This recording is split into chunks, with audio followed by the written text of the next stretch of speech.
السلام عليكم ورحمة الله. كيف الحال يا إخواني الأعزاء؟ المهم اليوم جينا نهضروا باختصار على التصريح ديال أشرف حكيمي، ومن خلال التصريح ديالو كانت الرسالة واضحة. يجب أن يعلم الجميع أن المنتخب المغربي أصبح حديث الساعة، لذلك علينا جميعا مساندة منتخبنا في هذه الفترة أكثر من أي وقت مضى. وآجي نسمعوا أشنو قال من بعد المباراة.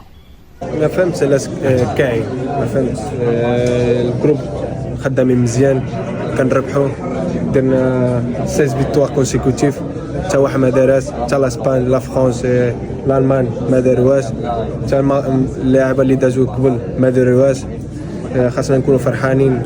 دابا كاليفينا كاب العالم ولا 3 فوا كونسيكوتيف، حتى هما ماشي سهله.